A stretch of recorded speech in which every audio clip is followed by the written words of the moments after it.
भगवान कृष्ण के अपमान पर हाईकोर्ट ने क्यों लिया संज्ञान? देवी देवताओं के अपमान पर पुलिस को भी क्यों लगी फटकार?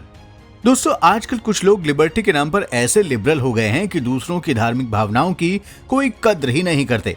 मुस्लिम या ईसाई मजहब की बात हो तो ऐसे लिबरल्स कुछ डरते भी हैं, लेकिन अगर हिंदू देवी देवताओं की बात हो तो इन जैसे लिबरल्स के लिए गोल पोस्ट हमेशा बिल्कुल खाली होता है। जो मन में आए बक दिया, लिख दिया। ऐसे ही एक महाशय ने भगवान कृष्ण पर बिना डरे और हिचके ऐसी टिप्पणी कर दी कि कई लोग नाराज हो गए। भगवान के इस अपमान पर पुलिस का रवैया भी बहुत ही लापरवाही भरा रहा, जिसके बाद हाईकोर्ट ने ऐसी फटकार लगाई कि न केवल अपमान करने वाले बल्कि पुलिस के भी होश उड़ गए। वीडियो में बताएंगे कि कैसे भगवान कृष्ण के अपमान पर हाईकोर्ट ने सख्ती से संज्ञान लिया। बस आप देखते रहिए द कर्मा। दोस्तों, ये मामला तथाकथित लिबरल लोगों की बदमाशी की एक बड़ी मिसाल है। इस मामले में एक लिबरल ने सोशल मीडिया पर भगवान कृष्ण की एक तस्वीर पोस्ट की। उसने इस तस्वीर के साथ भगवान कृष्ण को लेकर अपमानजनक बातें लिखी, लेकिन पुलिस जांच और निचली अदालत में सुनवाई के बाद न्यायिक मजिस्ट्रेट कोर्ट ने इस मामले को बंद करने का फैसला किया। इसके बाद पी परमशिवम नाम के याचिकाकर्ता ने मद्रास हाईकोर्ट में एक क्रिमिनल रिवीजन याचिका दायर की, जिसके बाद हाईकोर्ट में सुनवाई शुरू हुई।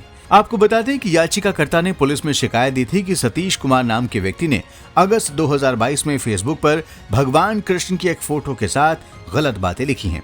परमशिवम ने कहा कि सतीश कुमार ने जानबूझकर हिंदू देवताओं को बदनाम करने और धार्मिक आधार पर अलग अलग समूहों के बीच दुश्मनी पैदा करने के लिए ऐसा किया। उन्होंने आरोप लगाया कि उसकी इस हरकत से कानून और व्यवस्था की समस्या भी हो सकती थी। परम शिवम की शिकायत के बाद तूतीकोरिन साइबर क्राइम पुलिस ने सतीश के खिलाफ मामला दर्ज कर लिया और जांच पूरी होने के बाद पुलिस ने कोर्ट में फाइनल रिपोर्ट भी दाखिल कर दी। पुलिस ने फाइनल रिपोर्ट में कहा कि आरोपी का पता नहीं चल पाया है, जिसके बाद न्यायिक मजिस्ट्रेट की अदालत ने भी पुलिस की फाइनल रिपोर्ट को स्वीकार कर लिया और मामले को बंद कर दिया गया। कोर्ट ने याचिकाकर्ता से कहा कि अगर वो चाहे तो प्राइवेट शिकायत दर्ज करा सकता है। इसके बाद याचिकाकर्ता ने न्यायिक कोर्ट के आदेश को चुनौती देते हुए हाई कोर्ट में याचिका दायर की। हाईकोर्ट में जस्टिस के मुरली शंकर की बेंच ने याचिका को स्वीकार कर लिया। सुनवाई के दौरान हाईकोर्ट ने कहा कि पुलिस ने सिर्फ फेसबुक से जानकारी मांगी, लेकिन आगे कोई जांच नहीं की। कोर्ट ने कहा कि जांच अधिकारी ने यह भी माना कि पोस्ट से कानून और व्यवस्था की समस्या हो सकती है और सांप्रदायिक सौहार्द बिगड़ सकता है, लेकिन इसके बाद भी जांच ठीक से नहीं की। पुलिस ने फाइनल रिपोर्ट को लापरवाही से और जल्दबाजी में दाखिल कर दिया है, जिसके बाद हाईकोर्ट ने मजिस्ट्रेट कोर्ट के आदेश को रद्द किया और अब पुलिस को मामले में जांच करके 3 महीने के अंदर रिपोर्ट दाखिल करने को कहा है। इस मामले की सुनवाई के दौरान मद्रास हाईकोर्ट ने एक और अहम बात भी कही है। हाईकोर्ट ने हिंदू देवी देवताओं के अपमान को लेकर कहा है कि ये गलत है। ऐसा करने से करोड़ों लोगों की भावनाओं को ठेस पहुंचती है और ये ठीक नहीं है।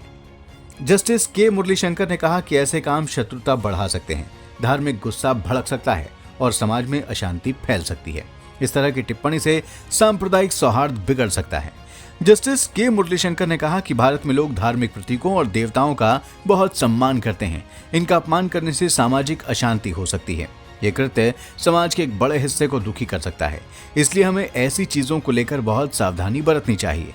जस्टिस के मुरली शंकर ने मामले की सुनवाई करते हुए बोलने की आजादी को भी क्लियर किया, जिसे तथाकथित लिबरल लोग अक्सर कोट करते रहते हैं। न्यायाधीश ने कहा कि सरकार यह सुनिश्चित करे कि बोलने की आजादी का मतलब ये ना हो कि आप किसी की धार्मिक भावनाओं को ठेस पहुंचाएं। दोस्तों, भारतीय संविधान के अंतर्गत बोलने की आजादी एक मौलिक अधिकार है, लेकिन ये असीमित नहीं है। इसकी सीमाएं समाज की सुरक्षा, राष्ट्रीय अखंडता, सार्वजनिक व्यवस्था, मानहानि, अश्लीलता, ईशनिंदा और दूसरों के अधिकारों जैसे कारणों पर निर्भर है। भारतीय संविधान का अनुच्छेद 19(1)(a) अभिव्यक्ति की आजादी देता है, वहीं अनुच्छेद 19(2) इस पर तर्कसंगत प्रतिबंधों की इजाजत देता है, जैसे कि न्याय के हित में राज्य के द्वारा उचित प्रतिबंध लगाना। दोस्तों, अभिव्यक्ति की स्वतंत्रता के नाम पर कुछ लोग जो हिंदू देवी देवताओं का अपमान करने की कोशिश करते हैं, ऐसे लोगों के खिलाफ सरकार और कोर्ट की सख्ती क्या सही है? कमेंट बॉक्स में जरूर बताएं। वीडियो को लाइक और शेयर करें, चैनल को सब्सक्राइब करें और नोटिफिकेशन के लिए बेल आइकन दबाना बिल्कुल ना भूलें। धन्यवाद।